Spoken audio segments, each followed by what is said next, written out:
جو روایت پڑھنا تھا ایک وہ یہ ہے کہ انسان کو شراب و شباب کہاں تک لے جاتا ہے. ایک شخص تھا بنی اسرائیل کا، اس کا نام تھا برسیسا. 220 سال اس کی زندگی کے ایسے گزرے کہ اس نے کبھی آسمان بھی نہیں دیکھا. کچھ لوگوں کو 220 سال تک 220 سال تک برسیسا کبھی اپنی خانقاہ کے باہر نہیں نکلا. اس خانقاہ کو لوگ صومعہ کہتے تھے، راہبوں کا. وہ کبھی نہیں نکلا باہر 220 سال تک. اچھا، عمر بھی بڑی لمبی لمبی اس دور میں لوگوں کی ہوتی تھی. 220 سال تک کہ کبھی وہ خانقاہ سے اپنی باہر نہیں نکلا. ایک دن شیطان نے اس کو ٹارگٹ کیا، برسیسا کو تباہ کرنا ہے، برسیسا کو برباد کرنا ہے. اور شیطان اس کی خانقاہ میں گیا اور دستک دی، اور شیطان نے اپنے آپ کو ڈھالا ایک راہب کے صوفی کے لباس میں، کیونکہ وہ صوفی اور راہب کے پاس جا رہا تھا تو وہ بھی صوفی راہب بن گیا. دیکھو شیطان کے اندر اللہ نے خاص بات رکھی ہے، اگر آپ کی توجہ ہے تو. یہ بچے بہت پیارے اس محلے کے، لیکن یہ تھوڑا سا چپ رہے تو اور پیارے لگے. ہاں، کیونکہ وقت پہلے ہی کم ہے، بھی ان کو چپ کرانے میں بھی بڑا مسئلہ ہے. اللہ کرے آپ کبھی چپ نہ رہیں، لیکن بچپنے میں بولتے ہو، جوانی میں نہیں بولتے. تھوڑا سا بچپنے میں چپ رہو، جوانی میں بولو. جوانی میں آپ کو بہت بولنا ہے انشاءاللہ، اور صرف بولنا نہیں ہے بلکہ کچھ کرنا بھی ہے. مسلمان تو صرف بولنے والا رہ گیا. تو میری بات سنیں، تھوڑی دیر کے لیے ہے، مختصر ہے، اختصار، بلکہ روایت کو بھی اپنے الفاظ کے جامع میں لمبا کرنے کی بجائے شارٹ کروں گا. آپ غور سے اس کو سننا. شیطان نے اپنے آپ کی شکل بدلی اور راہب اور صوفی کی شکل میں پہنچا. اللہ نے شیطان کو یہ اختیار دیا، اختیار کی بات کر رہا ہوں، اختیار دیا کہ وہ جس کی چاہے شکل بنا لے. وہ گدھا بھی بن جاتا ہے، وہ کتا بھی بن جاتا ہے، وہ انسان بھی بن جاتا ہے، وہ بندر بھی بن جاتا ہے، وہ مولوی کی شکل میں بھی آ سکتا ہے، وہ لیڈر کی شکل میں بھی آ سکتا ہے، وہ مفتی کی شکل میں بھی آ سکتا ہے، وہ خطیب کی شکل میں بھی آ سکتا ہے، وہ ادیب کی شکل میں بھی آ سکتا ہے. ایک شکل وہ نہیں بنا سکتا. شیطان آیا، دستک دی. اس نے کہا برسیسا، میں بھی تیری خانقاہ میں رہ کر کے کچھ دن عبادت کرنا چاہتا. برسیسا نے کہا بھائی میں 220 سال سے باہر نہیں نکلا، میں بھیڑ اکٹھا نہیں کرنا چاہتا، جاؤ کہیں اور جاؤ. اس نے کہا اچھا میں 2 رکعت نماز پڑھوں تیری خانقاہ میں. اب نماز کے لیے تو روک نہیں سکتا تھا برسیسا. اس نے جو نماز شروع کی، چونکہ اس نے تو نماز پڑھنی نہیں تھی، اس کو سجدے سے کیا تعلق، لیکن وہ ہر کام کرتا ہے جس سے آدمی کو وہ اپنے چنگل میں پھانس سکے، وہ ہر کام کرتا. برسیسا کی خانقاہ میں جو 2 رکعت شروع کی، اس نے تو 3 دن تک کے صرف قیام میں کھڑا رہا.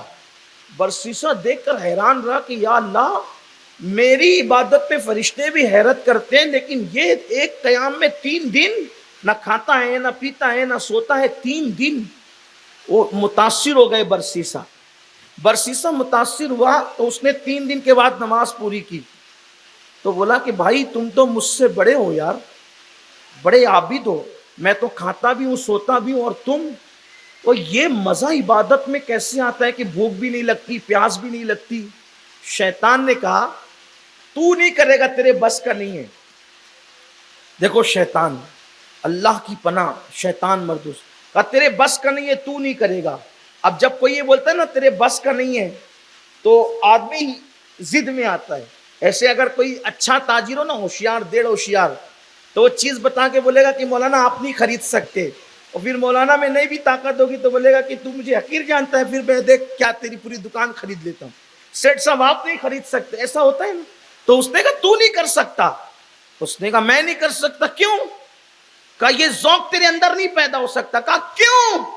تو شیطان نے کہا یہ ذوق گناہ کے بغیر نہیں پیدا ہو سکتا، اس کے لیے گناہ کرنا پڑے گا. تو گناہ تھوڑی کرتا ہے.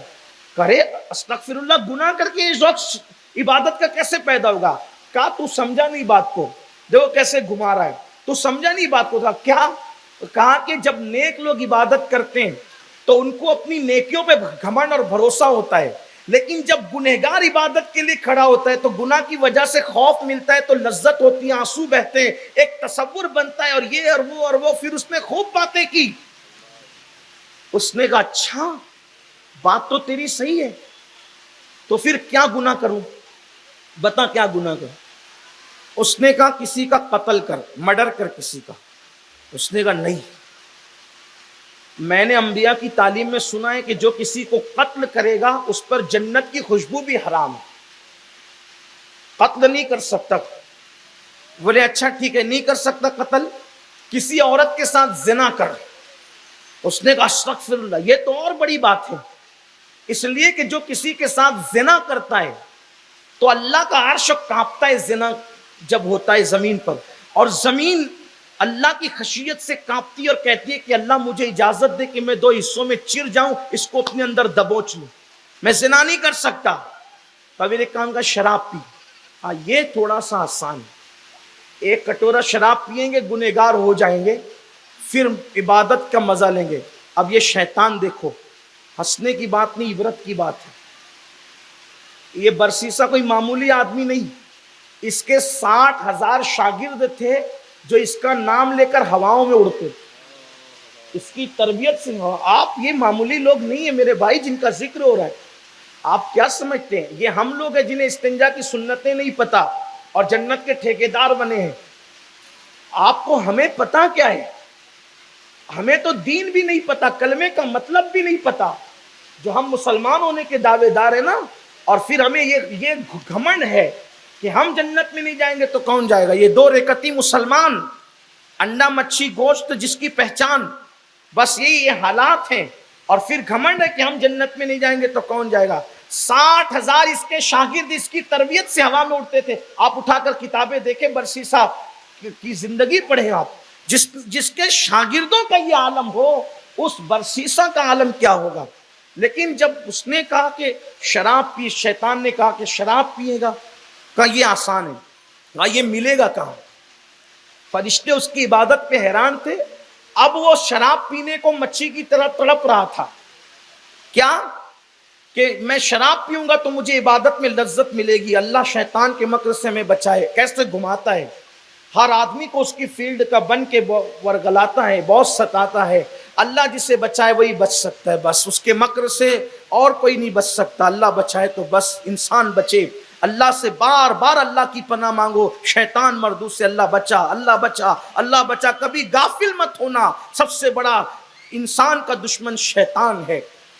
تو اب یہ بندہ جس کی عبادت پہ فرشتے تعجب کرتے تھے، اور اس نے 220 سال سے کبھی آسمان نہیں دیکھا تھا، یہ تڑپ رہا تھا کیسے شراب ملے گا. یہ ظالم نے پتہ بھی بتایا تو ایک جنگل کا، اور وہ جنگل میں بھی ایک عورت، اور وہ اسی کی سیٹنگ ساری، اسی کا سارا منصوبہ، اسی کا پلان تباہ کرنے کا. اس نے کہا وہ جنگل میں جاؤ، وہاں تمہیں شراب ملے گا، ایک عورت شراب تمہیں پلائے گی. یہ شراب کے لیے گیا. جب یہ اپنی خانقاہ سے نکلا 220 سال کے بعد، تو فرشتے حیرت کرتے تھے کہ یہ جا کہاں رہا ہے. مَن یہدہ اللہ فلا مضل لہ ومن یضللہ فلا ہادی لہ. اللہ جسے ہدایت دے اسے کوئی گمراہ نہیں کر سکتا، اور اللہ جسے گمراہ کر دے اس کو کوئی ہدایت نہیں دے سکتا. اب یہ جا رہا ہے کہاں؟ شراب کی طرف. اس جنگل میں پہلے سے شیطان نے سارا معاملہ منصوبے کے تحت، پلاننگ کے تحت سیٹ کر رکھا ہے. جیسے ہی شراب کے لیے اس عورت کے پاس گیا، خوبصورت حسین و جمیل عورت، جیسی نظر پڑی، پہلی بار دیکھا تھا عورت کو، اس نے اپنے خوبصورت ہاتھوں سے ایک جام دیا، پھر پیا، پھر پیا، پھر پیا، اتنا پیا کہ بدمست ہو گیا، اور شراب پی کر اس عورت کے ساتھ زنا بھی کیا. پھر اس کا شوہر آیا تو اس کو قتل بھی کیا. شراب بھی، زنا بھی اور قتل بھی، یعنی شراب نے سب کرا دیا. کیا تو انکار کر رہا تھا، چند گھونٹ کو آسان سمجھ رہا تھا. میں سمجھتا ہوں کہ شاید وہ قتل کرتا تو اتنی بلاؤں سے میں نہیں، حالانکہ وہ بھی بڑا گناہ تھا، گناہ کوئی چھوٹا نہیں، لیکن شراب نے کہاں پہنچایا. یہ جو گلی گلی محلے محلے نشے کی چیزیں بک رہی ہے نا، تو تمہیں بھی تباہ کرنے کے، برباد کرنے کے لیے. اللہ ہمارے